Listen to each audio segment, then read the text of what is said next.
Hello, hello. We are back. I'm Lisa Futrick. We are with, I think, this man is famous. The famous Jay Taylor. I've been such a huge fan of his.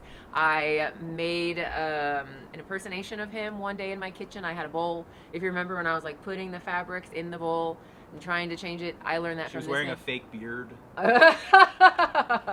Exactly.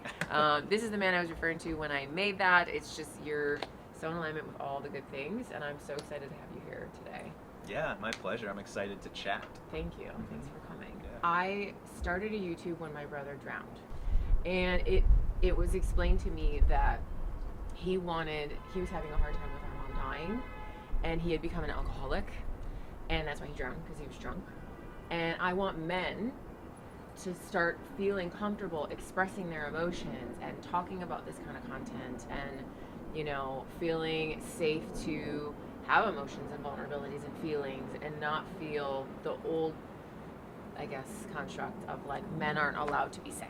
So your email, Who Taught You How to Feel, I think was the title of it. I don't remember. Yeah. So for me, that was like, okay, that was perfect alignment, because we had just talked about meeting. That's kind of what I want to talk about on the channel, because I think the more vulnerable and honest I am with my feelings and how I'm feeling them, the more my life has changed for the better.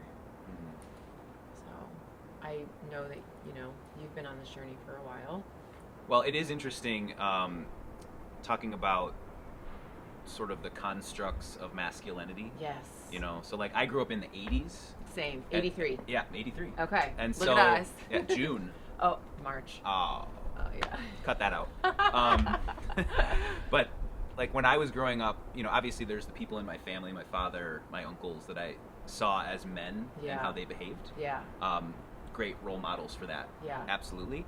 But then in the public, in the media, the stars of that time, like the movie stars. Yeah. It's like Arnold Schwarzenegger, Yes. like Jean-Claude Van Damme. Oh, yeah. Sylvester Stallone. Yeah. Just like these like ripped, massive. Juiced, also. Juiced. So not even real. Yeah. And just like too cool. Mm-hmm. Not attainable. Can't hurt me. Yeah. I am, like my daughter's been kidnapped. I'm going to kill 1,000 people to get her back. And I'm not going to stop for a moment to just like ponder death or, just like this facade.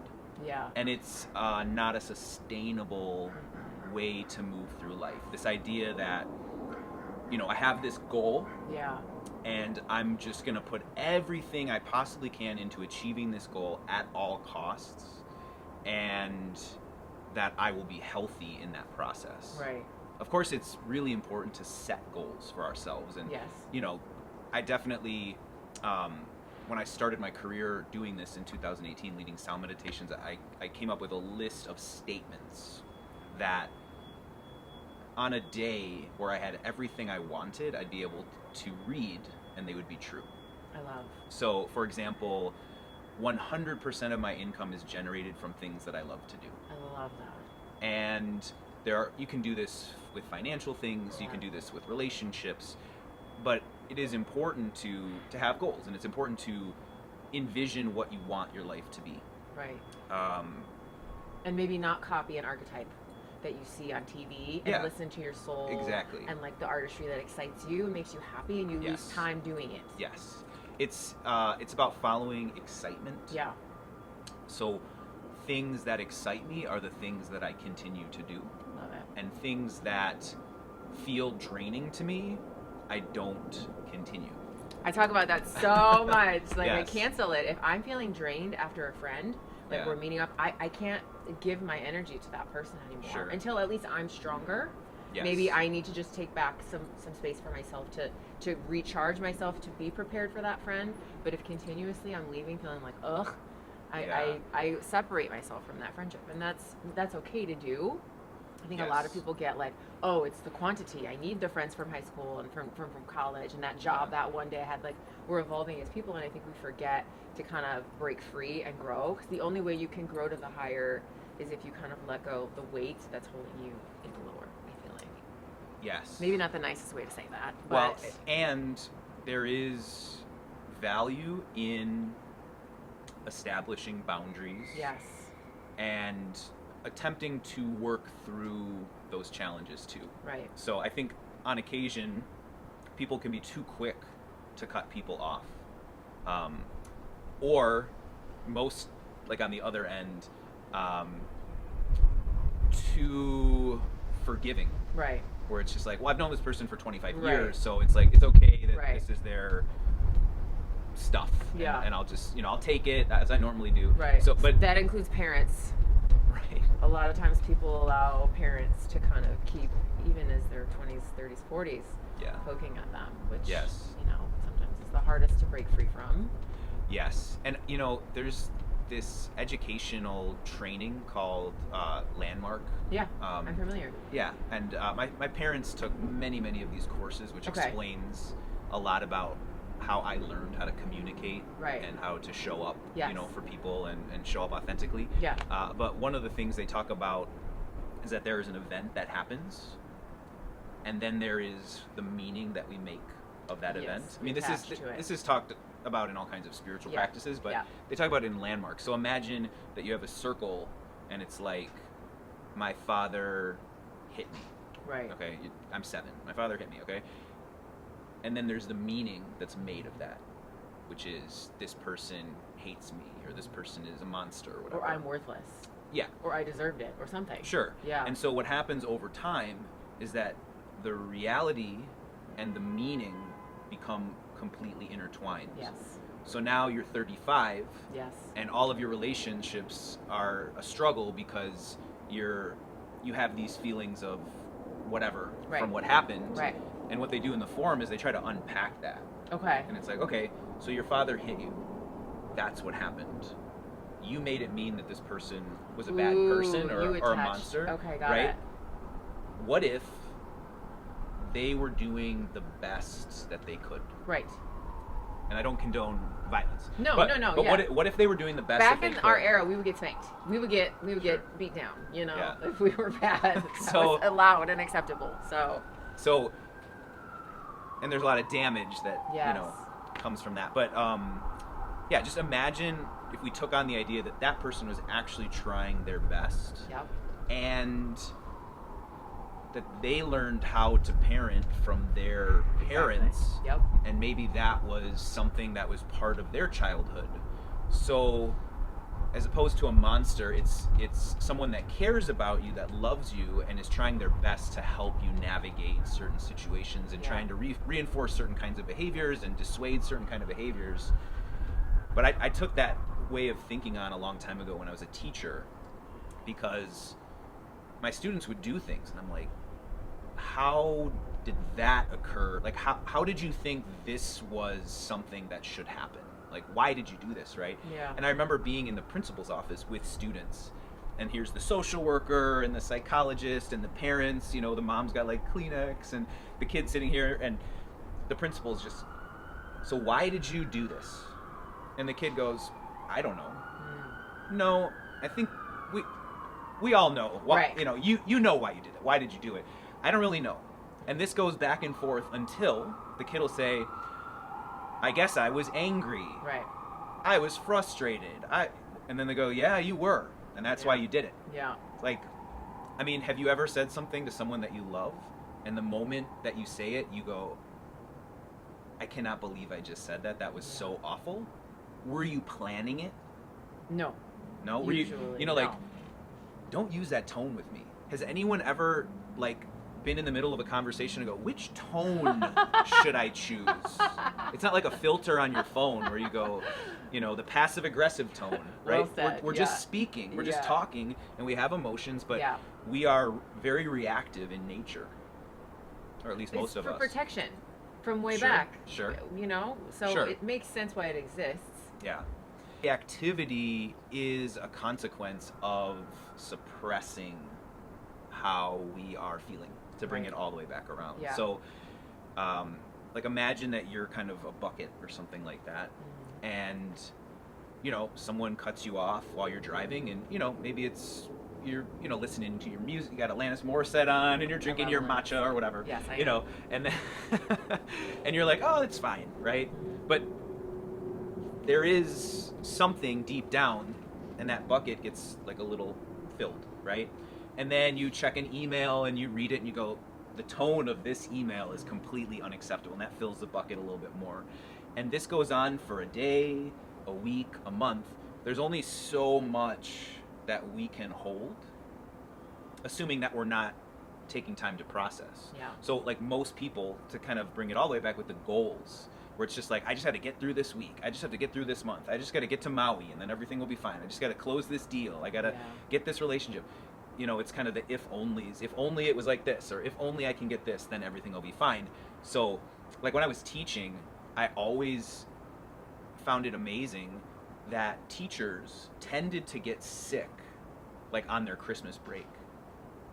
Not the week before, but when the break started. So why is that? Yeah. It's because we're like just keeping it together. Oh, wow. Just like, can I just make it Chills. to the vacation? Wow. Right? Instead of, today was really overwhelming. Right. Let me sit and feel and not this. have a wine. Right. Let's sit and actually move through the emotions. Right. Yes, exactly. So when we get full, there's a breakdown that will happen. And breakdowns look different for different people. A breakdown could be, I don't get out of bed for 3 days. It could be, have terrible anxiety. Yeah. Well, it's more like, so eating the cake, the wine, the pharmaceuticals, the weed, all that stuff. Sex. Sure. All that stuff. I mean, sex is great, but I mean like the random sex. Yeah, sure. Food, all of it, right? Those are tools. Yep. Scrolling. Yep. These are tools to suppress how we're feeling. Like everyone's heard like, oh, I'm going to eat my feelings, right? Self-love. I'm going to doom scroll, yeah. right? These are things that we do when we're feeling overwhelmed because they help us to like bring it back in and push it back down. It's like kind of, you know, we're like, nope, let's bring it in here. But eventually when we get totally filled, we can no longer control it. And so again, that's the depression, it's the anxiety, it's the aggressive behavior, it's the violence, it's the I can't sleep or I can't digest food. And then we start having breakdowns in the immune system, and then that leads to pathology. So when we look at leading causes of death, cancer, heart disease, these are directly correlated to stress. And so some people hear that and go, well, I'm going to create a life that has no stress, right? Like I'm going to move to Belize and like I'll just, you know, pick a mango from my balcony and eat that for breakfast and I'll meditate all day. The reality of life is that stress is omnipresent. Well, it's intentional to help us grow. Sure. Right? Yes. I mean, I don't mean to cut off where you're going with that, but like the meaning of life to me is to come here and have the struggle and the challenges and the setbacks and the struggles so that I can move through it and get, you know, more like in touch with myself and more comfortable with others being themselves and accepting who they are in that moment and understanding that the reaction that they're giving me isn't me. It's their ish that maybe they haven't finished resolving or whatever, and that it bounces off of me, and I let them be in their space while they're processing, and then I'm going to go over here and work on myself and take the incidences that hurt me, make me sad, whatever, as opportunities of growth. Like losing my brother was like a final kick in the you have to quit drinking, you have to stop being promiscuous, you have to stop hustling so hard, and like life's not all about money. Like I completely changed my life after he died because I felt like I died with him, and I had a second chance at life now. And I almost wish people could have that kind of experience because it's that like you have to do this kind of kick, but obviously not everybody can have, you know, those kinds of experiences all the time or randomly whenever when they're younger. So it's just part of the process of growth. Yeah, I heard it described recently as sort of we're the frog in the water that's heating up, right? Like, I don't know, like they're cooking a frog, right? And it's on the stove in a pot. And so you turn on the flame, the water doesn't heat up immediately. It's a slow burn. Okay. To the point, like when it actually gets super hot, the frog's like I'm dead. Right. You know, so that's kind of what we're doing. Okay. Where that's what that buildup is. It's that sort of slow burn. So when you say, I think life is about going through these challenges, absolutely, if we actually let ourselves process feel them. What is challenging us. Yes. If we just go, well, this is really challenging, Or You know? it's their fault. They did this, and Right. like no accountability. Because I Right. used to date the same douche canoe over and over and over and over, and I would meet up with girlfriends, and I'd be like, "Oh my god, can you believe that I have another guy that's like this?" Well, I'm picking him vibrationally, energetically. Yeah. I'm attracting the same person because I'm not looking at myself and realizing I'm the problem. Yeah. You know, I'm not processing anything. I haven't learned anything from the experience. So the universe is like, okay, you didn't learn it last time, Lisa. Let's do it again. You know, like Yeah. I'm not realizing.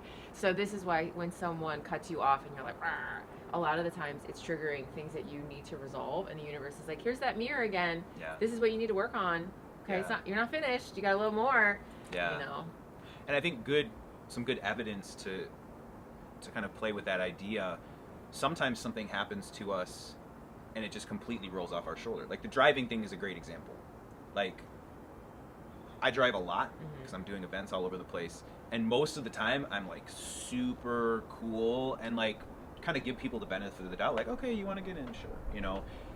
And then on occasion I'll When be you're like, late or whatever, something, yeah. like very rarely like I'll get upset. But it's the same thing happening Right. on Wednesday as happened the day before. Right. So why is it upsetting this time, but it wasn't this time? Right. Or when you're like joking around with somebody, and then there's one time you're joking and they take it really personally, and you're like, we were joking in the same way, and you thought it was hilarious, but now you're taking it personally. Why is that? Well, it's because everyone's changing all It the triggered time. too something different. Yeah. Yeah, it's that, but it's also how much of that bucket is filled. Right. So if we're here, we're this close to having a breakdown. So the smallest thing Right. will trigger us, whereas when we're down here, Right. and that's what meditation, so meditation is sort of a practice in feeling things, in allowing ourselves to feel what is inside of us, and through that we actually process what we're holding, which then takes that level down. So it's not a silver bullet. It's not like, my life's crazy, so I'm going to meditate, and now everything is completely fine. Yeah, no, that's not real. And in fact, a lot of people have misconceptions about meditation because they think I did.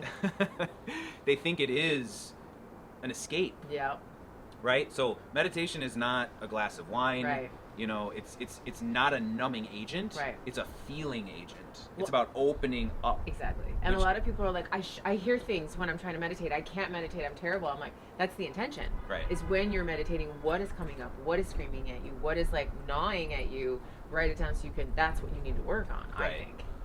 And it provides opportunities for that practice. Yes. You know, so it's like, what am I resisting in this practice? Well, I'm resisting that there's someone over here snoring. Okay. If only Right. If only they weren't snoring, then this would be a better meditation. Right. This is the meditation. Right. Them snoring, that It's is part of your it. that's your practice. Yeah. You know, that's why I like to distinguish between sound bath and sound meditation. Right. Have I been calling it sound bath? I'm so sorry. I don't know. I mean, first of all, sound bath is trademarked. Okay. But Excuse me. so we'll Okay. avoid that. But All right, yeah. no, most Cut people, that out, a lot of yeah. people call it sound bath. Yeah. And I like the idea of it, right? Yeah. It's like I'm gonna lay down and there's these sounds and I'm kind of just being washed over and cleansed, right? But for me, it seems like a passive experience. Like I'm gonna go here, I'm gonna pay this person, and they're gonna bathe me in these I'm sounds. just going to lay there. And I'm gonna lay there. Do nothing. So for me, Yeah. I call it sound meditation because I'm improvising, I'm creating this sort of soundscape, which is you know, kind of just coming out of me through my intuition. And the people that are there, they're practicing in meditation. Yeah. As if I wasn't there. They're practicing the same way. They're hearing sounds, they're feeling things, they're breathing, they're having resistance, a memory comes up. But the practice is ultimately about accepting things as they are. So if someone is coming to be bathed, and then they're feeling resistance, I don't like that sound, or I don't like how it feels here, or, you know, then all of a sudden there's like my expectations and my experience are not aligned because I thought I was going to be bathed and cared for in this way, but I'm actually having a lot of trouble. So now there's something wrong. With meditation, the idea of meditation is that whatever comes up is right. Yeah. And the practice is to notice how you're feeling. I was talking to a friend recently, and he was saying he's been meditating for a long time and very, like he'll sit for 3 hours kind of thing. Wow. And in meditation? Yeah, and he's been doing this for years. Wow. And he was like, I think meditation is more about, sorry for the break, folks. Technical stuff. We'll put the commercial break there. Yeah. So anyway, my friend was talking about this idea, like, cultivating the ability to quiet your mind in meditation. In this conversation, we were talking about this idea of quieting your mind. And a lot of people think meditation is about quieting your mind. Yes, silence. Yeah, like, there's a thought, I just, let it pass, I bring my mind back. Fine. There's a lot of kinds of meditation, they all work. But what I said to him was, yeah, maybe down the road, quieting your mind becomes part of the practice of meditation. But I'm interested in all of these people around us just simply acknowledging that they have feelings and feeling them. Like, to me, if we want to see more peace in the world, Amen. more communication, it starts with people actually taking responsibility for being on this crazy planet. Like, if you think you can just operate on this planet and not take time to reflect, you're like a ticking time bomb. Yeah. Which a lot of people currently are. For sure. Yeah. So for me, meditation is about giving yourself space to feel whatever it is that is presented to you in that time. Yeah. It doesn't have to be for an hour. It could be for 5 minutes. You're watching the steam rise from your tea. It could be breathing. There's like a lot of different ways to do it. But that's what is important to me is... A lot of guys say their workout is their meditation. Do you agree with that, or would you... I mean, exercise is obviously an important part of function. Mm-hmm. You want to maintain muscle mass. You want to have flexibility and endurance and those kind of things. Yeah. But lots of workouts, especially really strenuous workouts, they do create certain hormones that are associated with them. Some of them are very helpful. And intentional tension in the body. Right. So adrenaline, things like that can be released, which is actually what is happening when we're stressed. Like, we're intentionally stressing the body. Yes. We're having a super stressful day, and then we go work out and we're intentionally adding stress. One of the issues that I have with some of the trends that are happening in the wellness world is they're so focused on physique. Like cold plunges and stuff Not that, like certain forms of yoga, for example. I don't want to call places out, but where like the physique seems to be the most important part. Okay. Where it's like the aesthetic. Here's 60 minutes of the most intense, sweating, hard stuff you're ever going to do, and then we're going to lay down for Shavasana for 35 seconds and then go. Like the physical practice of yoga is about supporting the meditation practice. Do you feel like they go really fast too? I feel like they go so fast through everything, the moves in yoga. A lot of the times. I mean, I just do my own stuff, but I don't find it relaxing. I feel anxious because I'm like, I gotta go over here now. I gotta hurry. Like, I'm trying to keep up. Well, I think what's happening is we're appealing to what everyone wants, which is just the aesthetic. Yes. Like I want a six pack. Yes. I want, the muscles here to look a certain way, whatever. Yes. And that's what gets people in the door. Right. So like, I want to look good. Right. Fine. Everyone wants to look good. Right. But meditation, I mean, if you want to look good, meditation has been studied for over 50 years. And one of the main benefits of meditation is that it reduces stress hormones in the body, which then supports your nervous system in shifting into a state of relaxation and actually slows the aging process. Facts. I am like proof of this. Right. She's 75 years old. Can you believe it? No, my mother and father have been meditating since 1969. Wow. Transcendental meditation. I love that. And I did one of those classes too. Yeah, I did that too. Yeah. And we've tried it all, folks. Yeah, it's very effective. But my mother especially, she's almost 80. She looks completely different than anyone else. My father too. Yeah. Anyone else that are like the same age as like just normal people that just whatever didn't do that kind of work. They look completely different. Do you think it's their vibration or it's an actual physical look too? Because as I've done my healing, my vibration has brightened and grown. Yeah. And I'll see people from like 4 or 5 years ago and they'll be like, wow, what have you done? You're like radiating. And I attest it to the healing.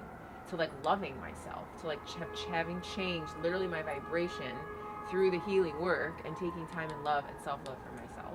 Yeah. So I don't know if anything's really changed. Sure. But I've changed.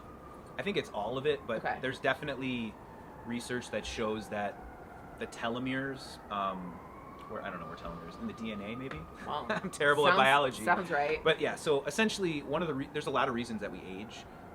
One of the reasons is that we actually become dehydrated. Mm-hmm. That's why alcohol makes you look older. Yeah. And so we actually lose our ability to hold water. Yeah. And so we shrivel up like Yeah. a prune or something Yeah. like that, right? So hydration is really important, but also there's like a copying process. So this part of the body is a copy of this part, is a copy, is a copy, is a copy. So I'm butchering this completely, but You're doing great, Jay. But basically, what meditation does is it helps repair these telomeres. Okay. And so instead of we're making like the 10,000th copy of this or millionth or whatever, we actually start to regenerate them. So the copies are more, they're closer to where they started when we were born, basically. Okay. So not that people are necessarily like reversing the aging process.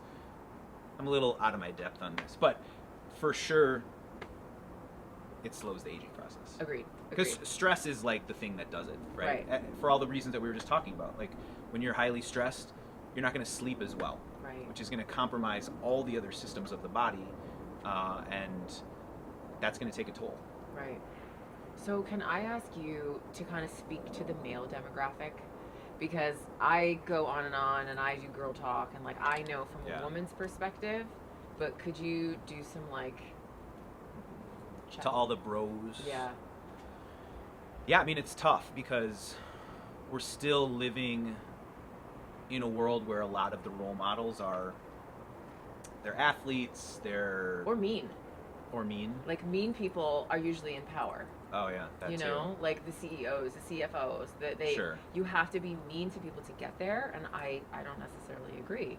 Yeah, I think where we've completely lost track is that we no longer make decisions based on the success of the whole, and we don't look at things generationally.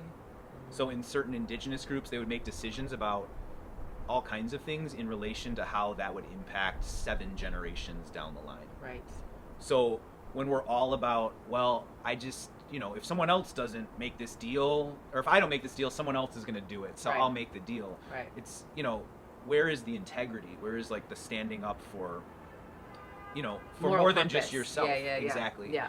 And like, as you were talking about, many people have these, like a near-death experience, or they lose somebody close, and it like rattles the whole way of viewing Ecosystem things. shock. Yeah. Right. Like there's, I think there was some study that showed that there's no difference in happiness between someone that makes $75,000 and someone that makes $75 million. And we could be like, well, I could argue 75 million is less happy. no, They yes. don't have any goals to strive for. The point is, there's no sense of once you reach a certain point, Yeah. you're not gonna become happier the further that you go, but it Yeah. becomes addictive. Yeah. Success is addictive. I mean, for me, there's certainly a feeling that I have when I like book Of course. an event or Yeah. a new client or something. Like this chat. No, I'm just kidding. Right. Exactly. Yeah. When we solidified this date, I went, I've made it. Being thoughtful, conscious in your response to things is maybe the highest level of power that you can have. Ooh, So that's hot. most people are, No, it's sexy. Yeah. Yeah. because most people are very reactive Yes. and like vindictive. Yes. Like, oh, this person's going to talk to me like this, I'm going to do this. Right. Well, what if that person talked to you like this and you took a moment and recognized that they're not actually talking to you, they're simply expressing Right. their own suffering, and it's not about you at all, and in that moment, Oh. you take a breath and then you respond from a place of compassion. Yeah. That's hot. I got It's a chills. very powerful Yeah. way to move through life when you are able to be conscious in control of your energy. and aware Yep. of how you're feeling. Yep. And this is not about not getting upset. It's not about Agreed. because I don't control emotions Right. that present themselves No to one me. can actually control all emotions. Unless Exactly. they're a monk and they've been in the mountains for forever. Well, it's just things that come up, Right. If someone says something to me and I feel anger, It's a human nature. It's okay. Yeah. So the meditation, the practice in meditation, which is a practice in feeling things that are coming up. You know, you're like I'm sitting here in meditation and someone's snoring and I'm getting angry, but I'm just sitting here and then I go, oh, I'm feeling angry. Right. Okay, what does that feel like? Where Right. do I feel it? Let me take a breath. So you're practicing for 2 weeks from then, Right. when you're in a meeting and someone calls you out in front of the whole group and you feel anger, and instead of lashing out, you go, okay, I can see your point. Yep. This is the juice. This is it right Like, here. Yeah. Like, imagine if you were a kid and there was like a bully, right? And you were able to, in the moment that you're being bullied, like recognize that is just their suffering. Right. And how does that flip the experience? What might you say? What might you offer? Right. How might you follow up later that could actually open up a new possibility? Because the heavier the emotion, the more narrow the view. Right. So it's like, I'm enraged, The more right? It's like, this is reactive, yeah. all I can see. Yeah. Okay, well, what if you take 10 breaths? Does it go like this? What if I take 50 breaths? Does it go like this? What if I sit for an hour? Right. What if I go for a walk? What if I write down my ideas? I always say go in the bathroom stall and sit for 10 minutes with Yeah. your eyes closed and just like feel your breath, Yeah. feel your heartbeat, feel your feet on the floor. Yeah. And just like do 10 minutes and you'll come out like you had a massage. Right. And so it's a great tip, like, because when we're at work and places where we wouldn't, just be able to sit Yeah. at our desk, where we Yeah. have to go to the bathroom stall. Why are we going there? Yeah. It's we're going there because we don't want people to see how we're feeling. We want to be private, which is fine. But most people, they just go, I'll deal with this later. Right. So then they push it down. But then they get home. It's like a mattress spring. You can only push it down for so long. Right. It's gonna push itself. Exactly. And, the reality is most people don't come home and go, And okay, process it. now is the time. Let me unpack all my emotions. Right. now. They Oh my go, God. I wonder, how much wine is left? Let me Is there check. a football game on? Exactly. Oh yeah. And so what the meditation does is it gets us in the habit of Yeah. being aware. Yes. And so the more we do that, the more aware we become in a moment, wherever we are, and we start to recognize the value of that awareness Yeah. and the value of actually feeling those things. Like my favorite example are children with this, because little kids, they wear their heart on They're their the best. sleeve. They're still connected to source in like the closest realm. They're just saying whatever they want. They're just Yeah, when they're upset, you're gonna know it. Yeah. And Real they're gonna quick. know why Yeah, for the most part. it's very direct. Yeah. When they're happy, it moves very quickly. They're like, I think of it as almost like a rushing river. Right. So they just have, it's just flowing through them. Right. And then, they get to school. Around 10 is when they box it. Yeah. It depends, but because I was a teacher for 10 years. What age were you teaching? Mostly middle school, but Okay. but I worked with everyone from kindergarten through 8th grade. Okay. It was a K-8 school. So, Okay. but what I would see, like a little kid comes up to their teacher and they say, he took my pencil. Oh, it's okay. There's a jar of pencils over there. Just get another one. No, but that's my pencil. Yeah, it's not a big deal. They cost 3 cents. Just get one over there. But that's my okay. I need you to sit down because I have other people I need to work with. So, just go get another pencil and sit down, right? So why does this happen? Well, it happens because there's 32 kids in the class. There's a lot going on. Right. But the other thing that's happening is that the kids' feelings are not the same as the adults' feelings. Right. They're having their own feelings, and the adults having their own feelings, which is the case all the time because we're all different and we're all going through our own stuff. But the message being communicated is that how you're feeling is not valid. And I'm not going to help you because I don't think it's important. Yeah. So this happens again and again, and we're training the kids. Well, the other thing too is if we show too much emotion, the adult gets mad, right? Like how often does that happen even with parents, right? Where it's just like, okay, enough. I get that but just like I don't think it's that big of a deal. Like how does that work in a relationship when someone tells you like, I don't think it's a big deal. Why are you making such a big deal? It's like, Yeah, no. Yeah. like that's like the death move in my Yeah. in my home, right? Like people do not like to be told how to feel and what they should be feeling. Right. And we teach invalidation. And then we give them tools to help them cope with them not being able to express themselves. Yeah. So it's like, here's your phone.